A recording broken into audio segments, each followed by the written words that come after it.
وعلى آله وصحبه أجمعين. اللهم صل وسلم على سيدنا محمد وعلى آله وصحبه أجمعين. اللهم صل وسلم على سيدنا محمد صلاة تغفر بها الذنوب. آمين. صلاة تغفر بها الذنوب وتصلح بها القلوب وتندلق بها العصوب وتلين بها السوق وعلى آله وصحبه ومن إليه منسوب. قال الله تعالى في القرآن الكريم: أعوذ بالله من الشيطان الرجيم، بسم الله الرحمن الرحيم. قل بفضل الله فبرحمته فبذلك فليفرحوا هو خير مما يجمعون. آمين. وقال في آية أخرى: قل إن كنتم تحبون الله فاتبعوني يحببكم الله ويغفر لكم ذنوبكم والله غفور رحيم. وقال رسول الله صلى الله عليه وسلم: إنما بعثت لأتمم مكارم الأخلاق. وقال في حديث الأخرى: حسن الخلق نصف الإيمان. وقال شيخ عبد الرحمن الدبائي: ولو أن أملنا كل حين لأحمد مولدا قد كان واجب. وقال سيد يوسف النبهاني رضي الله عنه: مولد الرسول أفضل من ليلة القدر. Al-hadirun rahimakumullah. Segala puja dan puji bagi Allah dan hanya milik Allah. Salawat teriring salam kita haturkan kepada manusia agung yang diagungkan oleh Yang Maha Agung, manusia suci yang disucikan oleh Yang Maha Suci, manusia besar yang dibesarkan oleh Yang Maha Besar, manusia mulia yang dimuliakan oleh Yang Maha Mulia, yaitu baginda Nabi besar Muhammad SAW beserta keluarganya, keturunannya, istri-istrinya, sahabatnya, pengikutnya, dan kita umatnya ila yaumil qiyamah. Amin ya rabbal alamin. Wabil khusus orang tua kita, abah kita, Kiai Haji Dr. Zainul Mustafa, kita doakan beliau mudah-mudahan panjang umur, sehat walafiat, Allah lancarkan segala urusannya, Allah berkahi keluarganya, amin ya rabbal alamin. Begitu juga Ketua DKM Masjid Babus Salam, Bapak Ustadz Muhammad Zainuddin, kita doakan mudah-mudahan Allah berikan kekuatan istiqomah, mudah-mudahan Allah berikan keberkahan dalam hidupnya, Allah lancarkan segala urusannya, amin ya rabbal alamin. Begitu juga Ketua DKM Musola Al-Munawwaroh Al-Barokah di samping saya, baru kenal Bapak Ismaidi Erlangga, kita doakan panjang umur, sehat walafiat, Allah berikan kekuatan istiqomah, amin ya. Dan begitu juga Ketua DKM Al-Munawwarah Bapak Teguh ya, dan Bapak Bowo, siapa? Tamim Ma'ruf, dan semua kru-krunya tanpa terkecuali kita doakan mudah-mudahan sehat walafiat, Allah berikan keberkahan dalam hidupnya, Allah lancarkan segala urusannya. Begitu juga tim hadroh yang dipimpin oleh Ustaz Hasan dan kru-krunya. Alhamdulillah saya kaget, ini tetangga saya semua ketemu di sini. Kita doakan mudah-mudahan istiqomah dan Allah lancarkan segala urusannya, Allah berikan keberkahan dalam hidup kami ya rabbal alamin. Begitu juga semuanya tanpa terkecuali, mudah-mudahan Allah berikan keberkahan hidup kita, Allah lancarkan urusan kita, Allah angkat penyakit kita, baik penyakit zahir maupun penyakit batin, amin ya rabbal alamin. Al-ikhwan rahimakumullah, hadirin wal hadirat, niat pertama untuk hal kebaikan yaitu mengharap rahmat dan ridho daripada Allah Subhanahu wa ta'ala. Yang kedua, mengharap syafaat daripada baginda Nabi Muhammad sallallahu alaihi wasallam.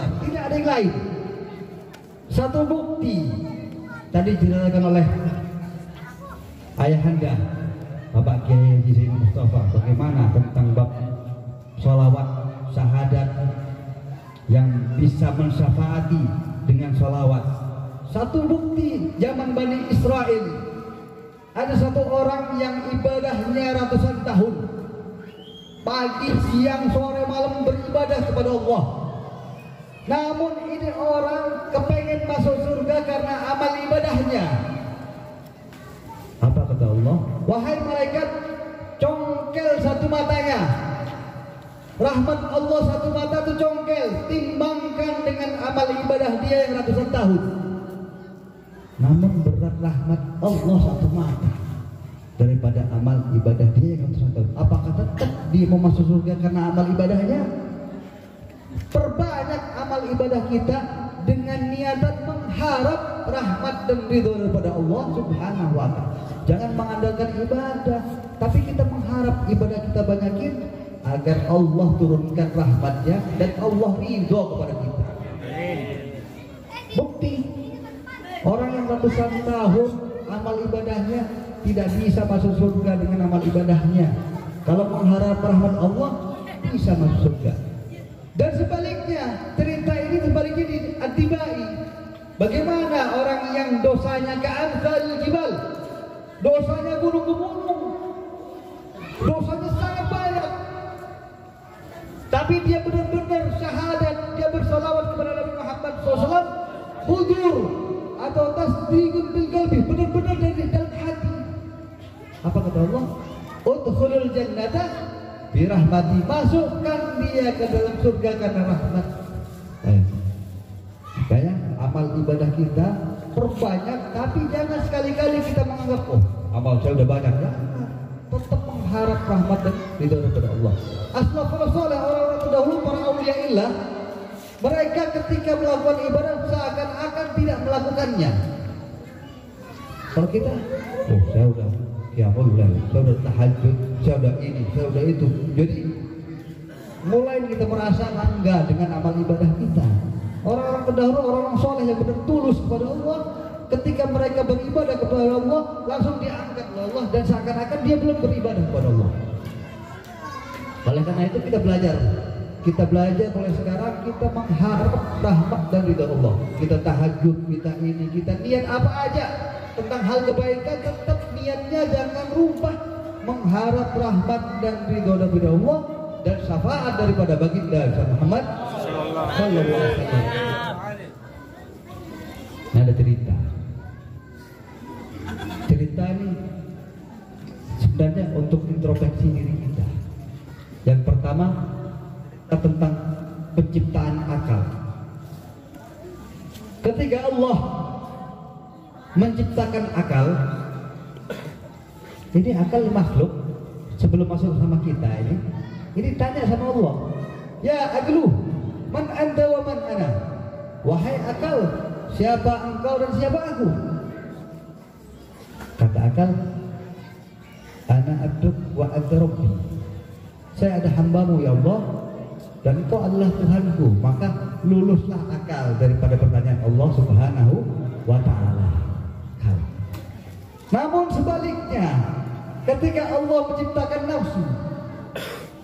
nafsu ini ditanya oleh Allah, ya nafsi man anti wa man ana, wahai nafsu, siapa engkau dan siapa aku? Jawabannya nafsu apa? Ana anta. Saya kamu. Bahasa Betawinya dulu gua. Kata nafsu. Padahal yang menciptakan Allah. Nafsu ini ketika ditanya siapa, ini belum masuk sama kita ini.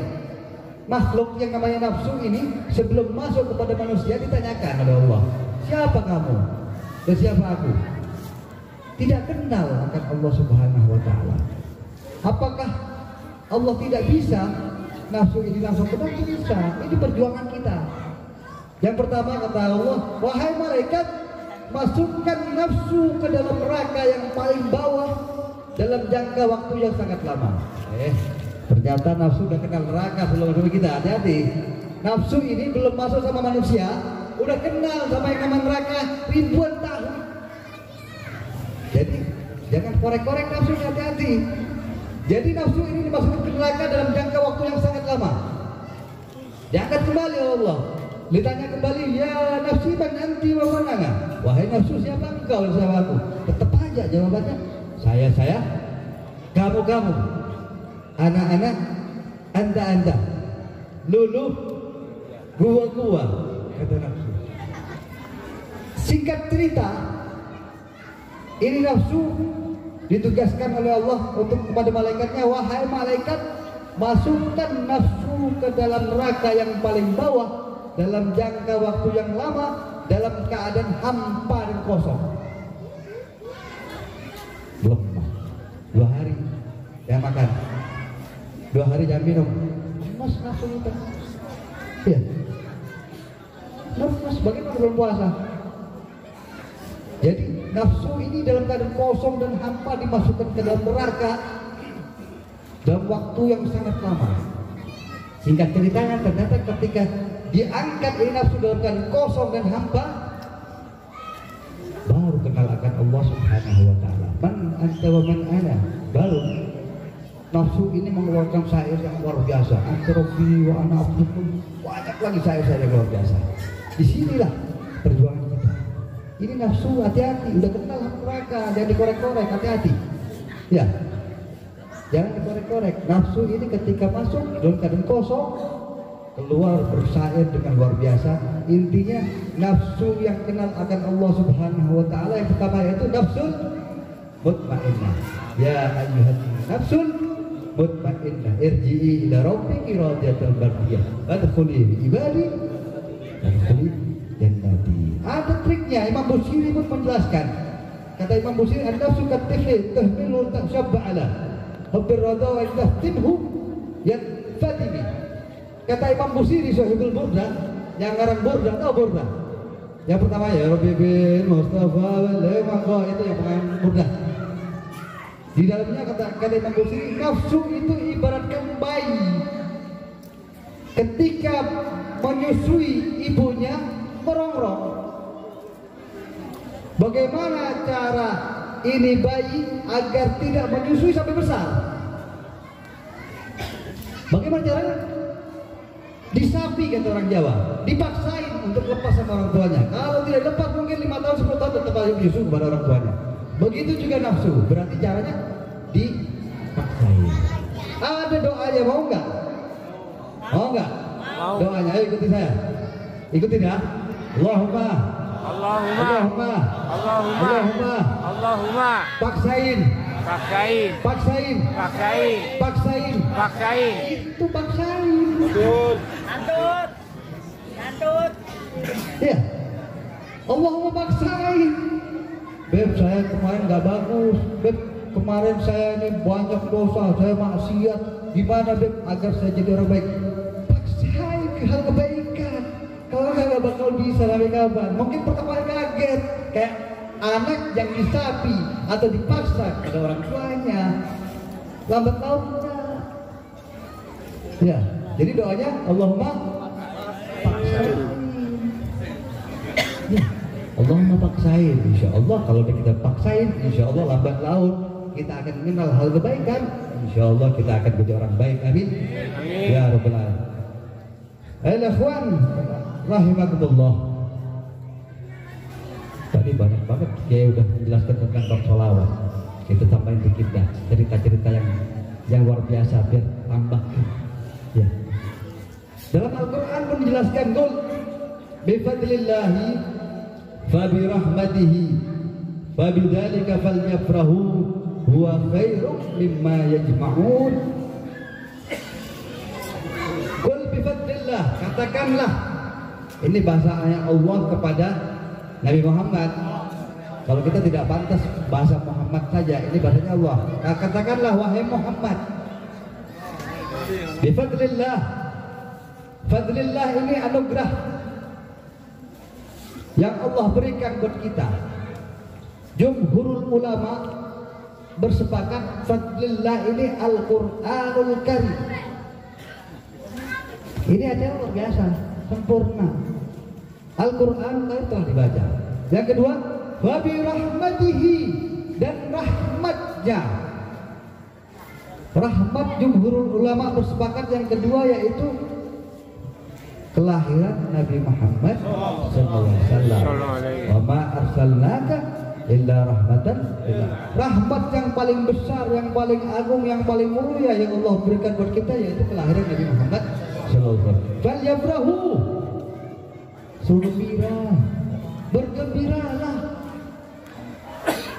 bergembira, gembira aja dapat pahala. Kita punya Al-Quran di rumah tahun sekali kita bersihin ya, bulan puasa. Ya, boro-boro kalau nggak ke pasar, kalau ke pasar lupa udah. Kan ya? Jangan lepas Al-Quran setiap harinya, walaupun satu ayat kita baca. Walaupun satu ayat, dikit-dikit, bukan cuma bulan Ramadan biasa gitu, jangan. Kedikitan ya. Jadi yang pertama Al-Quranul Karim. Gembira aja kita punya Al-Quran, bukan cuma gembira tapi membersihin. Gembira aja kita dapat pahala, apalagi kita buka. Yang kedua, wabi rahmatihi, dan rahmatnya. Rahmat yang besar yaitu peringatan Maulid Nabi Muhammad SAW. Bergembira aja, belum baca Maulid, belum berselawat kita udah dapat pahala. Apalagi baca selawat, apalagi baca Maulid, apalagi kita tegakkan sunnah-sunnahnya, kita laksanakan sunnah-sunnah Nabi Muhammad SAW. Ini ada satu cerita yang luar biasa tentang bab ini. Ada satu orang di Basrah. Di Basrah ada satu orang, ini preman. Setiap harinya bermaksiat kepada Allah Subhanahu wa Ta'ala. Ini preman. Bahasa preman nih, ada ngegarong, ini zina, maksiat dan sebagainya udah. Setiap harinya. Tapi ketika masuk bulan Rabiul Awal, dari awal sampai selesai akhir, ini taubat. Jadi ini orang ketika masuk Rabiul Awal, dia dengan cari pakaian baru, bersolek diri. Ketika ada orang memberikan hadiah, bergembira dengan kelahiran Nabi Muhammad SAW. 1 bulan taubatnya. Keluar Rabiul Awal, maksiat lagi, bermaksiat lagi. Keluar Rabiul Awal, maksiat lagi. Terus masuk bulan Rabiul Awal, taubat lagi. Ada orang kampung tahu nih, lagi taubat nih, lagi taubat nih. Benar, masuk Rabiul Awal taubat. Sebulan penuh berikan hadiah dan sebagainya. Ini satu bukti. Ini orang sebatang kara. Setiap tahunnya begitu. Setiap tahunnya begitu. Akhirnya Allah punya kehendak lain nih, subhanallah. Di akhir-akhir hayatnya dia, masuk bulan Rabiul Awal, dia bersolek diri, dia berikan makanan dan sebagainya, sampai lepas daripada bulan Rabiul Awal, belum bermaksiat karena Allah jaga dia orang, karena benar-benar memuliakan kasihnya, meninggal dunia. Meninggal dunia. Namun biasa orang kampung, kejelekannya lebih banyak daripada kebaikannya ya. Kata orang jangan datang, itu orang nggak benar. Satu lagi, jangan datang dia maksiat, jangan datang dia mabuk, jangan datang dia begini. Tidak ada satupun yang mau datang untuk memandikan ini orang. Takziah pun tidak ada. Ya, omongan, tidak ada yang mau. Tapi Allah punya kehendak lain. Kenapa? Memuliakan kekasihnya Nabi Muhammad, memuliakan kelahiran Nabi Muhammad SAW. Apa yang terjadi? Allah memerintahkan para malaikatnya untuk turun, untuk memandikan ini jenazah. Ada nggak orang yang memandikan malaikat? Ada nggak? Mana orangnya? Ada nggak?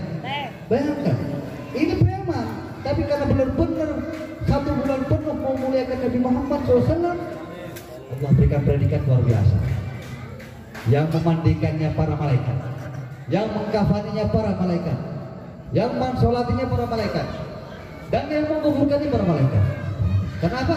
Karena benar memuliakan kelahiran Nabi Muhammad Sallallahu Alaihi Wasallam. Jadi banyak hal cerita yang luar biasa tentang bagaimana kita benar-benar ikraman dan istiraman di bulannya Nabi Muhammad SAW. Yang pertama. Yang kedua, kita hidup di dunia ini, semua kebaikan, kesejahteraan, kemuliaan, kebaikan apapun yang ada, tidak ada satu jalan pun kecuali melalui pintunya Nabi Muhammad SAW. Kecuali melalui Nabi Muhammad SAW. Kepengen mulia, dekati Nabi Muhammad SAW. Kepengen jadi orang besar, dekati Nabi Muhammad SAW. Kepengen jadi orang yang luar biasa, istimewa, dekati Nabi Muhammad SAW. Dengan apa? Perbanyak sholawat kepada Nabi Muhammad SAW. Kita tahu juga bagaimana kecintaan kita sama Nabi Muhammad. Kita harus tahu sejarah Nabi Muhammad, bagaimana akhlaknya, bagaimana kebaikannya, bagaimana hal-hal yang berhubungan sama Nabi Muhammad, bagaimana dengan keluarganya, bagaimana dengan lingkungannya. Kita harus tahu. Karena berapa banyak ketika masuk bulan Rabiul Awal, karena di sini jelaskan lakum fi Rasulillah uswatun hasanah. Ya. Karena benar-benar yang ada dari Nabi Muhammad suri tauladan yang baik, yang lainnya tidak ada. Kecuali mereka yang mengikuti Nabi Muhammad SAW. Jadi kebaikan itu ada dari Nabi Muhammad SAW. Di bulan Maulid ini pembelajaran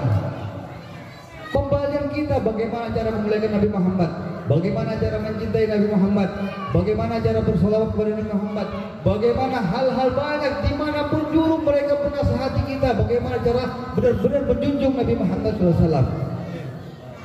Bukan hanya kita memuji saja Nabi Muhammad SAW, akhlaknya luar biasa, akhlaknya luar biasa sangat wa innaka la'ala khuluqin azim, ininya luar biasa. Namun bagaimana kepada penerapan kita keseharian? Ya, kita bisa nggak ikutinya? Harus kita ikuti.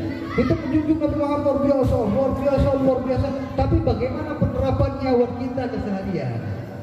Di Al-Quran menjelaskan laqad kana lakum fi Rasulillah uswatun hasanah. Yang pertama apa? Untuk ikut Nabi Muhammad. Liman kana yarjullah. Kembalikan semua kepada Allah Subhanahu wa taala, maksudnya mengharap rahmat Allah, benar-benar ikhlas dan tulus karena Allah Subhanahu wa taala, tidak ada maksud lain. Pertama. Yang kedua, wal yaumil akhir, jelaskan.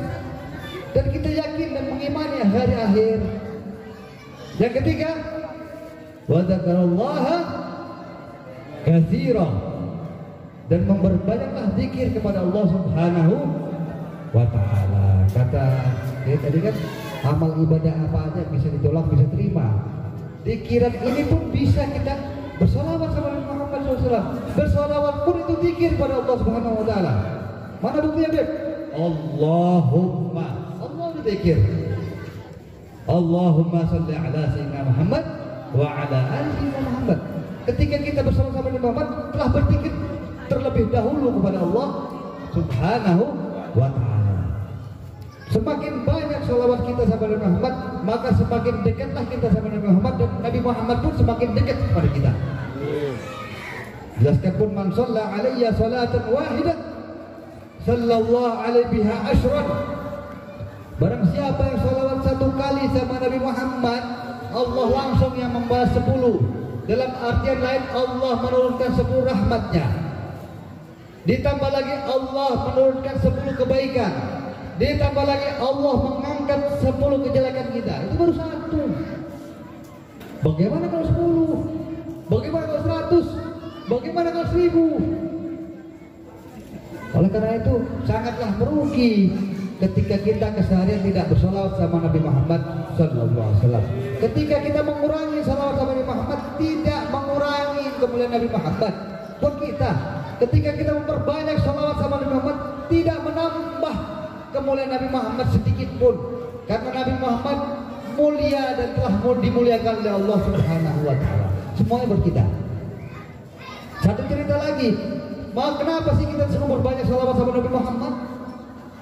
Karena ada satu cerita, ada satu imam bermimpi sama Rasulullah, ya Rasulullah, salawat yang aku baca yang dibalas 10 oleh Allah Subhanahu wa taala, itu salawat yang hudur atau tidak? Kata Nabi, itu salawat yang tidak hudur, salawat yang lalai. Kadang kita mikir utang, kadang mikir ini, mikir itu dibalas 10. Bagaimana yang hudur ya Rasulullah? Kalau yang hudur tidak ada satupun yang bisa, kata hanya Allah Subhanahu wa taala. Makanya di situ kita disuruh perbanyak salawat sama Nabi Muhammad. 1000, 2000, 3000, dari 3000, 4000, 5000, satu aja yang hudur. Satu aja yang hudur. Tidak ada satu makhluk yang tahu, hanya Allah Subhanahu wa taala. Oleh karena itu perbanyaklah salawat sama Nabi Muhammad. Siapa tahu ada satu aja yang hudur.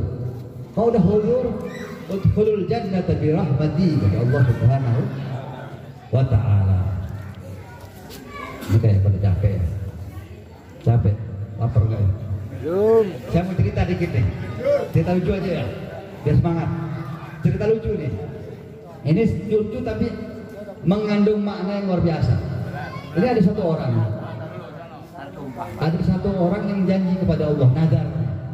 Ini ada satu orang yang punya penyakit sangat parah. Gampang ngantuk ya.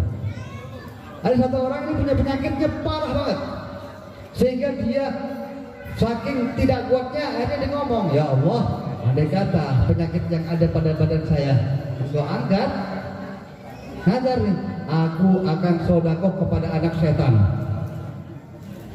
Saking kuat ya, keceplosan.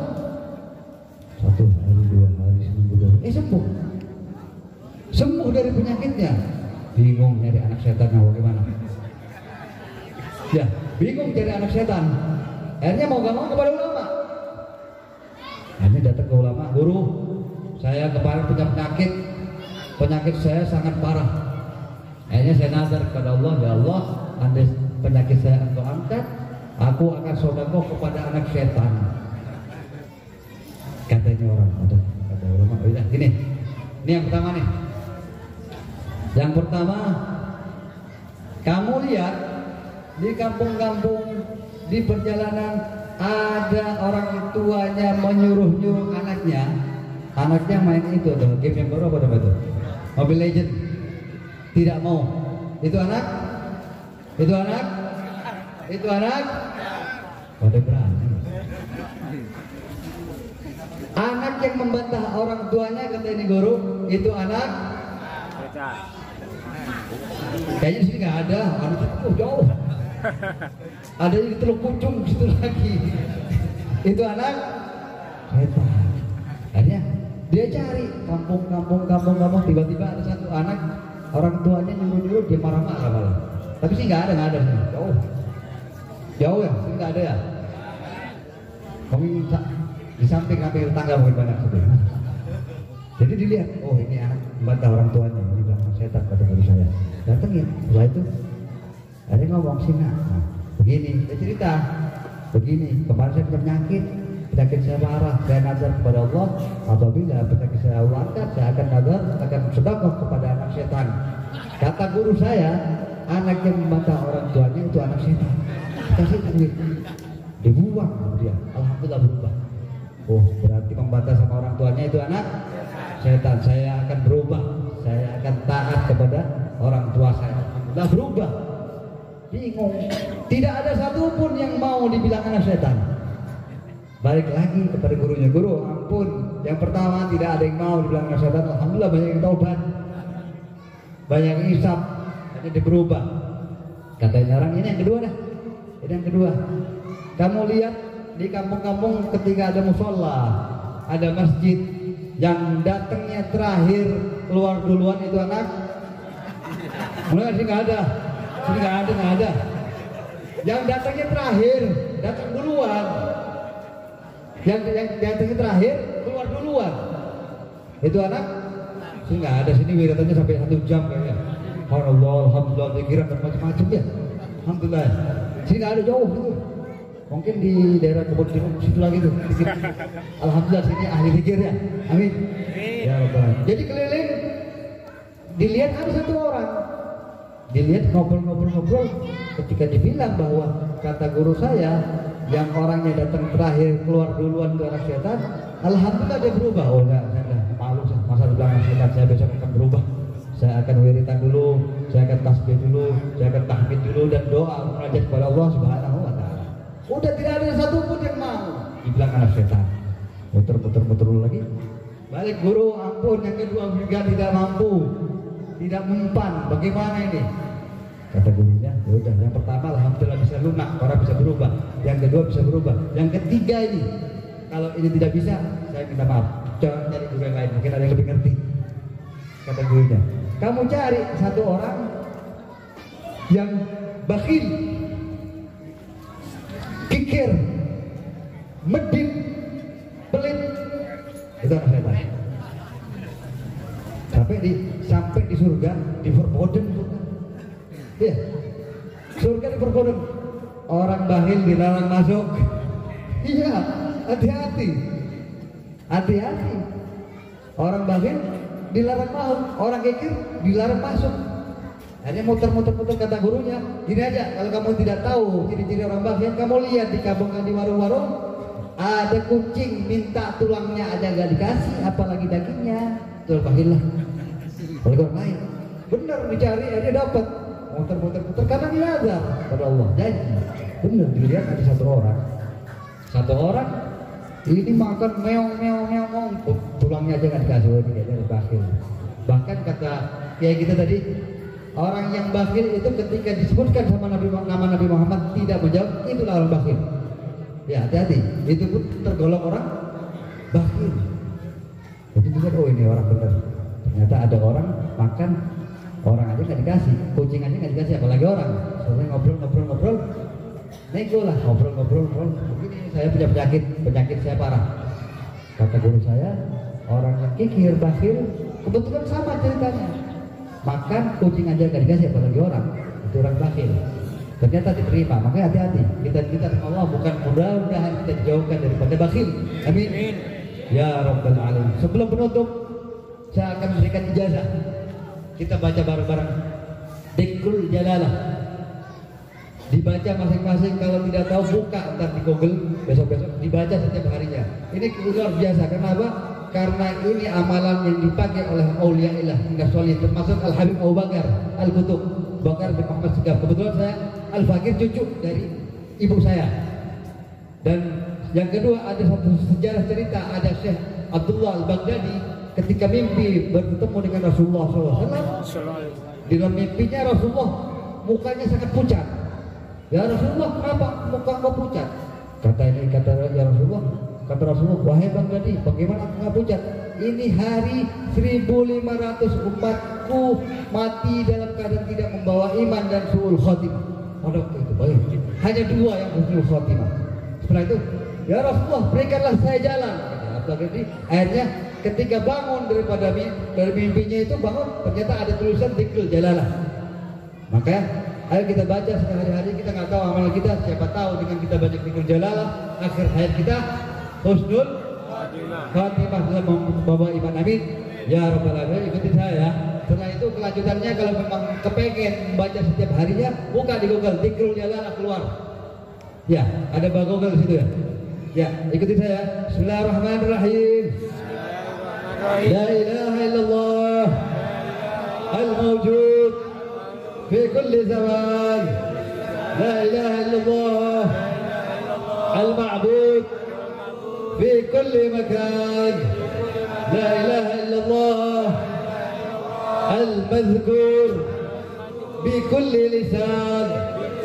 La ilaha illallah المعروف بالإحسان. لا إله إلا الله كل يوم هو في شان. لا إله إلا الله الأمان من زوال الإيمان ومن فتنة الشيطان. يا قديم الإحسان، كم لك علينا من إحسانك القديم.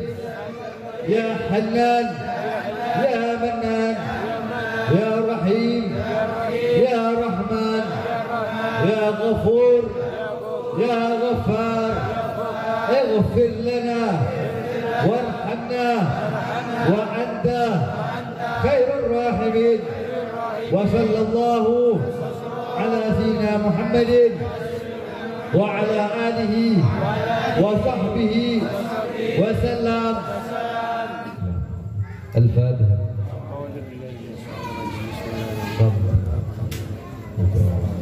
Mudah-mudahan sedikit bermanfaat buat kita semua. Mudah-mudahan kita Allah rahmati, Allah hidayah, dan mudah-mudahan Allah Rasulullah SAW berikan memberikan syafaat kepada kita baik dunia maupun di alam barzah dan kelak di yaumil mahsyar. Amin ya rabbal alamin. Rabbi fanfa'na barakatihim wahdina al-husna bihurmatihim wa abidna fi tariqatihim wa mu'afati minal fitani. Sallallahu alaihi wasallam Muhammadin wa ala alihi wasallam. Assalamu alaikum warahmatullahi wabarakatuh.